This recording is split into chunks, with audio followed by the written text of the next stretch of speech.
नमस्कार दोस्तों, welcome to the SP Sharma classes. देखो, अभी जो राजस्थान में आईए का पेपर हुआ है उसकी आंसर की आ गई है। आंसर की में कुछ बच्चों को कुछ डाउट हो रहे हैं ऑब्जेक्शन लगाने के लिए। तो मेरे पास कुछ डाउट से रिलेटेड क्वेश्चंस आए हैं। आज की इस क्लास में हम उन क्वेश्चंस के बारे में डिस्कस करेंगे। जो राजस्थान में आईए का पेपर हुआ है उसमें सबसे पहले क्वेश्चन नंबर हम ये 8 देखते हैं इस सेट का। इसमें कुछ बच्चों को आंसर की में डाउट है, तो क्या इसका करेक्ट आंसर होना चाहिए। देखो, क्वेश्चन ये कहा गया है कि representation of data in graphical manner is an important feature of Excel. कि एक्सेल में हम डेटा को ग्राफिकल मैनर में रिप्रेजेंट कर सकते हैं, यानी चार्ट बना के उसको डैशबोर्ड बना के रिप्रेजेंट कर सकते हैं, जिससे इजीली समझ में आ जाए, अंडरस्टैंड हो जाए प्रेजेंटेशन के लिए। Identify it also give the name of the component displayed below। अब ये एक यहाँ पे चार्ट बना हुआ है, तो आपको ये बताना कि ये चार्ट किस टाइप का है। अगर आप यहाँ पे देखेंगे तो कुछ ऑप्शन दिए गए हैं। पेपर में 5 ऑप्शन थे। 5 ऑप्शंस जो है वो इस तरीके से दिए हुए हैं। आप यहाँ पे देखेंगे, पहले में लिखा हुआ है कि ये एक इमेज है और बार टाइप की इमेज है। दूसरे में कहा है कि इमेज है लेकिन कॉलम टाइप की इमेज है। तीसरे में कहा है कि एक ग्राफ है लेकिन बार टाइप का ग्राफ है। और डी में कहा है कि ग्राफ है लेकिन कॉलम टाइप का ग्राफ है। ठीक है, तो अब इनमें से क्या आंसर है। फिर ई में है क्वेश्चन नॉन अटेम्प्टेड। ठीक है, ये सभी में कॉमन ऑप्शन है ई वाला सारे क्वेश्चंस में। तो हमें इन 4 में से देखना है बेसिकली क्या आंसर होगा। देखो, ये जो बना हुआ है बेसिकली एक्सेल में, सबसे पहले तो यहाँ पे हम बात करें, जब एक्सेल में हम ग्राफिकल रिप्रेजेंटेशन करते हैं डेटा का, तो वो जो बनता है उसको हम बोलते हैं चार्ट। बेसिकली क्या बोलते हैं? चार्ट बोलते हैं। जो एक्सेल के अंदर टर्म यूज करी जाती है वो टर्म है चार्ट। ठीक है, ग्राफ नाम की टर्म नहीं होती। ये जनरली हम चार्ट ग्राफ को एक दूसरे से इंटरप्रेट कर लेते हैं कि चार्ट बोल दो या ग्राफ बोल दो। ठीक है, इमेज एक अलग होती है, इमेज एक फोटो होता है, वो अलग है। तो इमेज वाले ऑप्शन तो आपके पास नहीं होंगे। अब ये ग्राफ वाले ऑप्शन बचे हैं हमारे पास। ठीक है, एक्चुअल टर्म तो चार्ट होती है, लेकिन यहाँ पे ग्राफ दिया हुआ है, चार्ट यूज नहीं की हुई है टर्म, तो हम ग्राफ के अकॉर्डिंग यहाँ पे आंसर देंगे। ठीक है, अब ग्राफ वहां पे अलग अलग टाइप के होते हैं। अब ये आपको देखना है ये किस टाइप का ग्राफ है या चार्ट है। तो देखो, यहाँ पे एक बार लिखा हुआ है, कॉलम लिखा हुआ। बार और कॉलम में दोनों में बार ही बनते हैं, लेकिन बार में हॉरिजॉन्टल होता है। ये जो बार वाला है ये कैसा होता है? हॉरिजॉन्टल होता है। ठीक है, और ये जो है ये हमारे पास वर्टिकल होता है।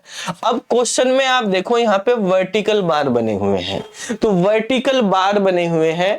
ठीक है, तो ये क्या है? कॉलम है। ठीक है, कॉलम बार कैसा होता है? वर्टिकल। तो आंसर आपका यहाँ पे डी होने वाला है। अब देखो, इसको हम एक एग्जांपल के थ्रू, आप यहाँ पे एक्सेल में अगर जाएंगे तो एक्सेल के अंदर हम यहाँ पे कोई डेटा है, जैसे हमारे पास ये। ठीक है, इस डेटा पे हम देख लेते हैं, या नॉर्मली हम यहाँ पे चेक करेंगे। देखो किस टाइप के यहाँ पे हो सकते हैं हमारे पास। जब इंसर्ट वाले ऑप्शन पे आप जाते हैं, यहाँ पे इंसर्ट का ऑप्शन है, तो यहाँ पर आप देख सकते हैं ये हमारे पास, यहाँ पे क्लिक करेंगे तो इंसर्ट चार्ट का ऑप्शन आएगा, जिसमें हमें डिफरेंट टाइप के चार्ट दिए हुए हैं। जिसमें पहला एक कॉलम टाइप का होता है, एक line, pie, bar, area, x y, scatter, stock, surface, doughnut, bubble और रडार। ये टोटल 11 टाइप के चार्ट दिए गए। अब आपके क्वेश्चन में जो है ये बेसिकली 2 तरह के पूछे गए हैं, कॉलम और बार। तो कॉलम चार्ट ये है, यहाँ पे आप देख रहे हैं सब में वर्टिकल बने हुए हैं, ये कॉलम वाले वर्टिकल है। अगर हम यहाँ पे बात करते हैं बार वाले की, तो बार वाले के पे आप जाएंगे तो बार हमारे पास इस तरह के हैं। आप यहाँ पे देखेंगे ये हमारे पास क्या है? बार चार्ट बने हुए हैं। तो ये वाले जो चार्ट हैं ये सारे हमारे पास बार हैं। बार जो है हॉरिजॉन्टल होते हैं, इस तरह से लेटे हुए हैं। ठीक है, तो कॉलम ये है, बार ये है। ऑप्शन जो है उसमें कॉलम वाला आपका सही हो जाएगा वहां पर। ठीक है, तो आप जब क्वेश्चंस करेंगे वहां पर, तो उस क्वेश्चन में यही पूछा है कि हमारे पास किस टाइप का होगा ये चार्ट। तो ये चार्ट जो है बेटा हमारे पास कॉलम टाइप का होगा। इसका आंसर डी होगा। ठीक है, इसका आंसर हमारे पास डी रहेगा। अब आंसर की में जो दिया हुआ है शायद उसमें भी डी ही है, आप चेक कर सकते हैं वहां पे, ठीक है। इसके बाद नेक्स्ट क्वेश्चन का हमारे पास डाउट आया है एक क्वेश्चन नंबर 12 का पे। ये क्वेश्चन नंबर 12 है, इसको हम समझते हैं, ठीक है। क्वेश्चन नंबर 12 में कहा है एलसीडी पैनल, ठीक है, एलसीडी पैनल्स और flat panel display use the property of, ठीक है। एलसीडी लिक्विड क्रिस्टल डिस्प्ले होता है, ये बेसिकली जो हम मॉनिटर यूज करते हैं उनके टाइप हैं। एक एलसीडी भी होता है या उसको हम फ्लैट पैनल डिस्प्ले भी बोलते हैं, ठीक है। वो किस चीज की प्रॉपर्टी यूज करता है, उसमें फीटर की प्रॉपर्टी होती है, थिकनेस की प्रॉपर्टी होती है, लाइट की प्रॉपर्टी होती है, साइज की प्रॉपर्टी होती है, कौन सी प्रॉपर्टी होती है। अब बच्चों को कंफ्यूजन ये हो रहा कि सर हम एलईडी यूज करते हैं जब, ठीक है, लाइट एमिटिंग डायोड, तो उसमें लाइट होता है, ठीक है, लेकिन जो एलसीडी होता है इसमें लाइट नहीं होती है। तो कुछ बच्चों को ये डाउट हो रहा है, लेकिन नहीं भाई, एलसीडी जो होती है उसमें भी लाइट की प्रॉपर्टी होती है, उसमें भी कलर्स होते हैं, रिफ्लेक्शन डलते हैं फिर, ठीक है, कलर पे। आपने वो भी देखी होगी, बेसिकली इलेक्ट्रॉन्स गैस टीएफटी में निकलती हैं, सीआरटी मॉनिटर में आती हैं, बेसिकली इलेक्ट्रॉन्स फॉस्फोरस कोटेड पे, तो वहां पे भी डिस्प्ले करती हैं वो फॉस्फोरस कोटेड स्क्रीन पे। तो जो एलसीडी पैनल होता है या फ्लैट पैनल डिस्प्ले जो उसमें यूज करा जाता है, बेसिकली यही डिस्प्ले है, एलसीडी का डिस्प्ले हो या फ्लैट पैनल का, तो उसमें लाइट की प्रॉपर्टी तो यूज होगी ही होगी। लाइट की प्रॉपर्टी से ही हमारे पास कलर्स वगैरह डिस्प्ले होते हैं, तो इसका आंसर हमारे पास सी ही होगा, ठीक है। तो प्रॉपर्टी ये है हमारे पास, इसके अंदर भी सी वाली आंसर हो जाएगा। अब नेक्स्ट क्वेश्चन देखते हैं। नेक्स्ट 13 नंबर के क्वेश्चन पे भी डाउट आया है कुछ बच्चों का। यहां पर कुछ टर्म दी हुई हैं, एक जैसी टर्म है, इनके बारे में समझ लेते हैं कि is a complete software of A third party that is install on the host computer and can be used by the browser for multiple functionalities, ठीक है। यहां पर इस क्वेश्चन का आंसर देने के लिए आपको कुछ टर्म जो इंपॉर्टेंट वर्ड हैं वो समझ लो। एक तो कंप्लीट सॉफ्टवेयर की बात करी गई है, कंप्लीट सॉफ्टवेयर होना चाहिए वो। दूसरा बात करी गई है कि ब्राउजर जो है, ब्राउजर के बारे में कि ब्राउजर पे यूज है, तो यहां पे एक फायरवॉल दिया गया है, एड-ऑन्स, प्लगइन और एक्सटेंशन ये दिया हो। फायरवॉल तो सिक्योरिटी पर्पज के लिए यूज होता है, ठीक है, हार्डवेयर में भी सॉफ्टवेयर में भी यूज करेंगे, ये तो आंसर होना नहीं है, ठीक है। ब्राउजर के लिए बात करी गई है सिंपल सी। तो एड ऑन, प्लगइन्स और एक्सटेंशन पे आते हैं हम यहाँ पे। तो बेसिकली जो एड ऑन्स हैं वो ब्राउजर की फंक्शनैलिटी को ऐड करने के लिए यूज करे जाते हैं, और ये इंडिपेंडेंट नहीं होते, ब्राउजर के साथ ही यूज करे जाएंगे, इंडिपेंडेंटली यूज नहीं कर सकते। कंप्लीट सॉफ्टवेयर का मतलब है कि उनको हम इंडिपेंडेंटली भी यूज कर सकते हैं और ब्राउजर में भी इंस्टॉल कर सकते हैं। तो जो प्लगइन्स होते हैं, प्लगइन्स जो हैं वो एक कंप्लीट सॉफ्टवेयर होते हैं।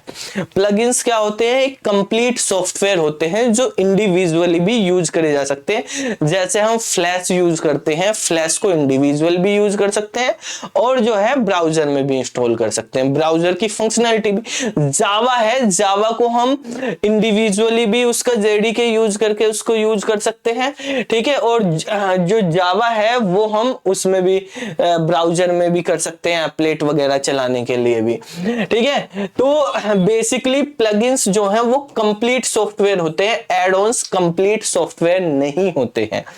एक्सटेंशन जो है वो भी एड-ऑन्स की तरह ही होते हैं, ये भी किसी स्पेसिफिक टास्क को परफॉर्म करने के लिए लगाए जाते हैं, ठीक है भाई। ये तो ब्राउजर की फंक्शनैलिटी, ये कोई स्पेसिफिक पर्पज के लिए कोई एक्सटेंशन है, जैसे ब्राउजर में कोई स्पेसिफिक फंक्शनैलिटी ऐड करनी कि ऑटो फिल की कोई कर दी, या जैसे एक्सटेंशन आते हैं रेलवे रिजर्वेशन में आपने सुने होंगे, करते थे तत्काल में, उस तरह के, तो वो हमारे पास कुछ स्पेसिफिक टास्क कर रहे हैं। ये कंप्लीट ब्राउजर की फंक्शनैलिटी के लिए, ये कुछ स्पेसिफिक टास्क को परफॉर्म करने के लिए ब्राउजर में यूज करे जाते हैं, अलग से यूज नहीं करे जाएंगे, कंप्लीट नहीं होंगे, ब्राउजर के साथ हम इनको यूज कर रहे हैं। ये कंप्लीट सॉफ्टवेयर, आंसर इसका होना है सी, प्लगइन सी, ठीक है। तो यहां पर 13 का आंसर हो जाएगा सी। देखो जो अभी अभी तक मैंने ये 3 क्वेश्चन बताए हैं, इनके आंसर की में भी यही दिए हुए हैं, इनमें कोई डाउट नहीं, आप इन पे कोई ऑब्जेक्शन नहीं लगाएंगे, ठीक है। लेकिन क्वेश्चन नंबर 34,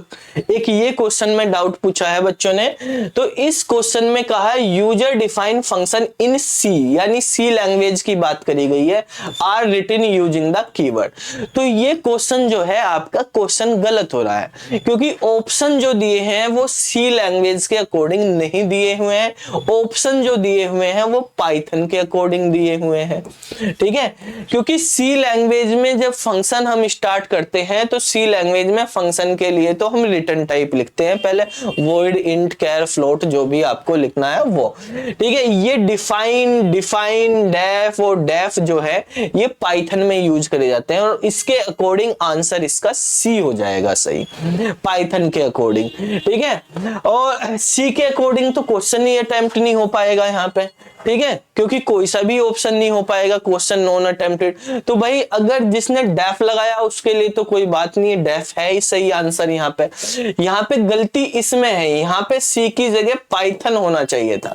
जिसने क्वेश्चन अटेम्प्ट नहीं किया या कोई और लगा दिया है आंसर, वो इस पे ऑब्जेक्शन लगा सकता है कि भाई क्वेश्चन गलत लिखा हुआ है आपका, ठीक है, क्वेश्चन सही नहीं है, तो इस पे आप ऑब्जेक्शन लगा सकते हैं।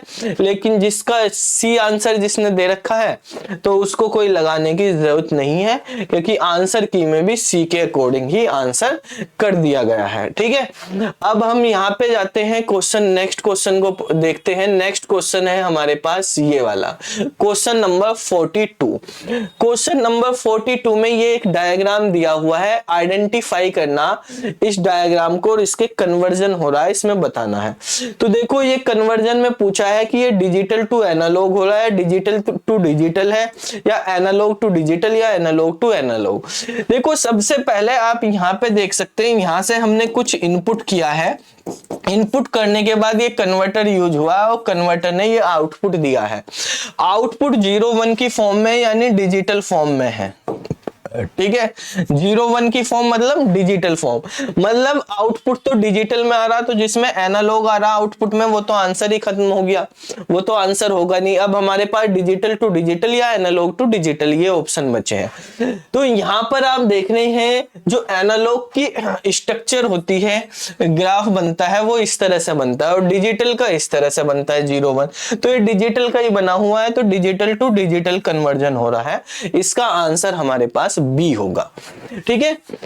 देखो इस पूरे पेपर का मैं आपको सॉल्यूशन करवा दूंगा, ठीक है, पूरे पेपर की एक्सप्लेनेशन जैसे बाकी की भी करवाते हैं। लेकिन अभी जो ऑब्जेक्शन लगाना है बच्चों को और जिनकी आंसर की में बच्चों को प्रॉब्लम आ रही है, हम केवल उन्हीं क्वेश्चन पे डिस्कशन कर रहे हैं इस वीडियो में। तो देखो ये क्वेश्चन नंबर 68 है। 68 में क्या है कि एक पब्लिक क्लास पर्सन दी हुई है। देखो बेसिकली पता नहीं क्वेश्चन जो बनाए हैं और फिर टाइप किए हुए हैं, टाइप करने के बाद प्रूफ रीडिंग सही से नहीं हो पाई प्रोग्रामिंग के क्वेश्चंस की सही तरह से, तो इस पेपर में, क्योंकि आप देखेंगे ये जो क्वेश्चन दिया हुआ है ये क्वेश्चन C++ के अकॉर्डिंग डिजाइन किया गया है, ठीक है।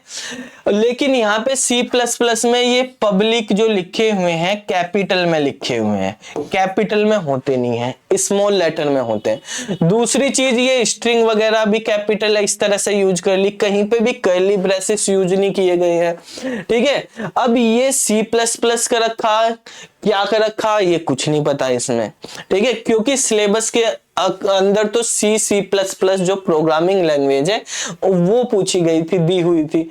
अगर आप जावा में भी जाएंगे तो जावा में इस तरह के सिंटैक्स नहीं होते, पाइथन में जाएंगे पाइथन के ऊप्स में भी ऐसे सिंटैक्स नहीं होते। सिमिलरिटी तो ये C++ के सिंटैक्स की ही है, लेकिन इसके सिंटैक्स बहुत ज्यादा गड़बड़ाए हुए हैं। जैसे यहाँ पे ये इनिशियलाइज दिया हुआ है, भाई इनिशियलाइज जो दिया हुआ है इसके बारे में भी यहाँ पे कुछ नहीं लिखा हुआ कि ये फंक्शन कॉल हो रहा क्या हो रहा, कुछ बारे में नहीं, क्योंकि ये कंस्ट्रक्टर तो हो नहीं सकता, यहाँ पे कंस्ट्रक्टर तो क्लास का नाम पर्सन है, ठीक है। कहीं कर्ली ब्रेसेस इसमें यूज नहीं किया गया। चलो अब यहाँ पर जो है ये नेम जो यूज किया गया, यहाँ पे नेम कैपिटल स्मॉल लेटर में लिखा हुआ, यहाँ पे कैपिटल में लिखा हुआ, ठीक है। पब्लिक प्रिंट नाम का एक फंक्शन बनाया हुआ, कहीं पे इसको वो डिफाइन नहीं किया गया किस तरह से क्या है, मतलब ऐसे ही छोड़ दिया है, ठीक है। चलो वो तो बात है। अब हम हम जैसा भी है इसमें, इसके अकॉर्डिंग यहाँ पे आंसर को देखेंगे। What will be the axis specifier of the field of the above class. ये क्लास है, इसमें जो फील्ड मतलब वेरिएबल की बात करी गई है। वेरिएबल है इसमें नेम, टेलीफोन और ईमेल, ये 3 वेरिएबल है। इनका आपको टाइप बताना है। क्या होगा टाइप, मतलब एक्सिस स्पेसिफायर का टाइप। तो axis specifier public by default, इसमें कुछ नहीं लिखा हुआ है, तो बाय डिफॉल्ट जो है एक्सिस स्पेसिफायर वो होते हैं प्राइवेट। ठीक है, तो प्राइवेट इसमें बी वाले ऑप्शन में दिया हुआ है। पब्लिक, प्राइवेट या पब्लिक ऐसा नहीं होगा। ठीक है, नन ऑफ दीज जो है यहाँ पे, या क्वेश्चन नॉन अटेम्प्टेड जो है वो लिखा हुआ। तो आप इसमें क्वेश्चन, अगर आपका प्राइवेट नहीं दिया हुआ आंसर, तो आप इस पे ऑब्जेक्शन लगा सकते हैं। क्वेश्चन में बहुत सारी मिस्टेक है, क्वेश्चन ही सही नहीं है। ठीक है, और यहाँ पर जो है नन ऑफ दीज जो है आंसर की में इसका आंसर दिया हुआ है, नन ऑफ दीज दिया हुआ है। तो नन ऑफ दीज का मतलब ये नहीं है हमारे पास की पब्लिक प्राइवेट, क्वेश्चन क्लियर नहीं। नन ऑफ दीज तो तभी रखते हैं यहाँ पे। ठीक है, क्योंकि नन ऑफ दीज तो इसमें प्रोटेक्टेड के वे में भी ले सकते हैं। क्वेश्चन में मिस्टेक है, वैसे अगर प्राइवेट जो होता वो भी, लेकिन ऑप्शन इन दिया हुआ, आप इस पे ऑब्जेक्शन लगा सकते हैं कि क्वेश्चन जो है सही तरह से फ्रेम नहीं किया गया है। ठीक है, अब नेक्स्ट क्वेश्चन पे आते हैं हम। नेक्स्ट क्वेश्चन बेटा यहाँ पर हमारे पास 74 नंबर वाला क्वेश्चन है। इस क्वेश्चन में कहा है which is the best software to create the dynamic web page. Dynamic web page बनाने हैं हमें, तो कौन सा सॉफ्टवेयर यूज। देखो यहाँ पे दिया हुआ है सॉफ्टवेयर, लेकिन आप देखेंगे ये जो HTML है ये सॉफ्टवेयर नहीं है। ये क्या है, एक मार्कअप लैंग्वेज है। गूगल कोई सॉफ्टवेयर नहीं है। गूगल जो है हमारे पास क्या होता है, एक वेबसाइट है हमारे पास। ठीक है, या सर्च इंजन है गूगल। फिल्मोरा एक सॉफ्टवेयर है, लेकिन फिल्मोरा वीडियो एडिटिंग के लिए यूज करा जाता है। रूबी एक प्रोग्रामिंग लैंग्वेज है। तो देखो एक तो क्वेश्चन ही ऐसा कर रखा, सॉफ्टवेयर पूछ लिया और यहाँ पे सॉफ्टवेयर कुछ दिए नहीं है उससे रिलेटेड।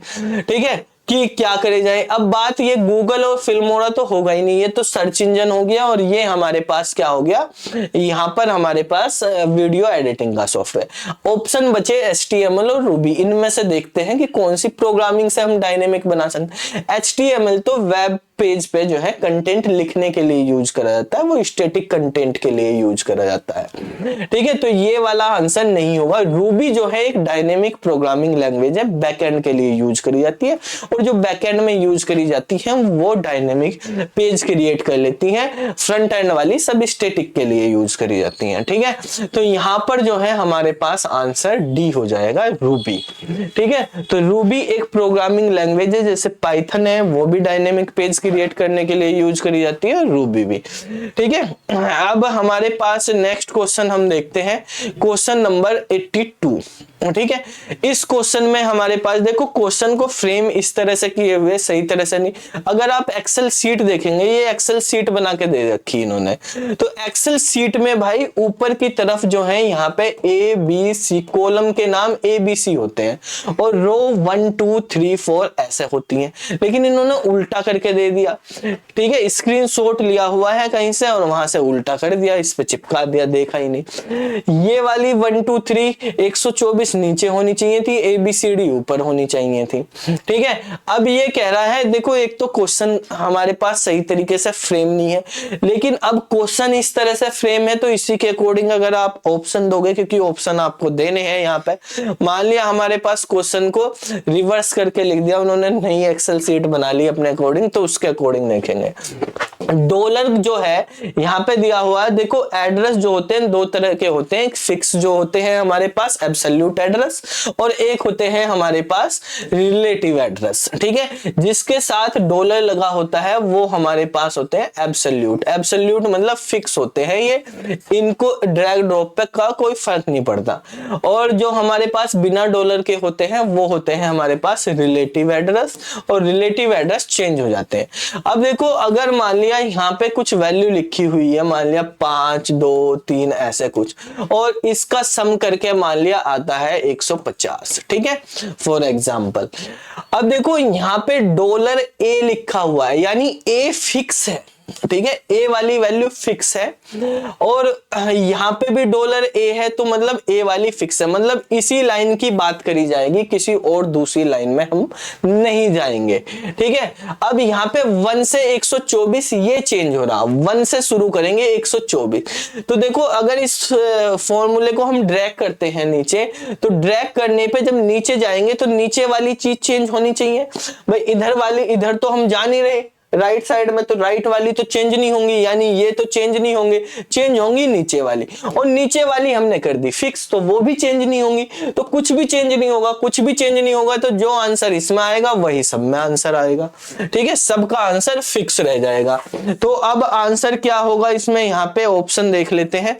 ऑप्शन में कहा है कि एक्सेल जो है हमारे पास will display the same output for each formula in each row, तो ये आंसर हमारे पास सही हो जाएगा ए वाला। ठीक है, डिफरेंट आउटपुट नहीं आएगा, फॉर्मूला तो रॉन्ग नहीं है, एरर भी नहीं है डिस्प्ले में।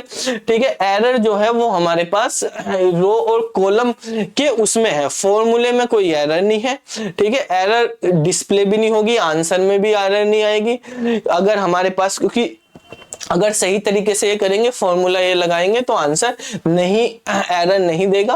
बस ये इधर होना चाहिए था, ये इधर होना चाहिए। एक एग्जांपल के थ्रू देख लेते हैं, इसको समझ लेते हैं। ठीक है, क्यों हमारे पास फिक्स आएगा, जैसे यही है।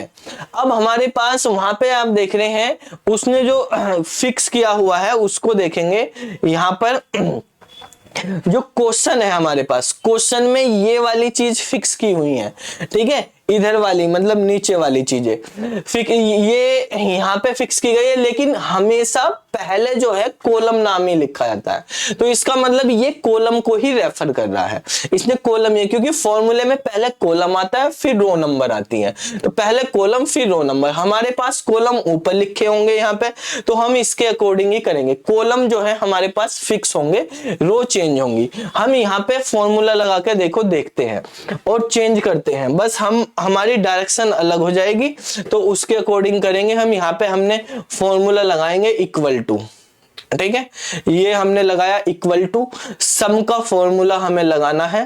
ठीक है, और यहाँ पे बेटा हमने यहाँ पे ब्रैकेट यूज कर लिया, ये हो गया ब्रैकेट। अब देखो इसको हमें क्या करना है कि डॉलर ए, ठीक है, डॉलर हमारे पास लगाना है, यहाँ पे हमने लगा दिया डॉलर ए 1।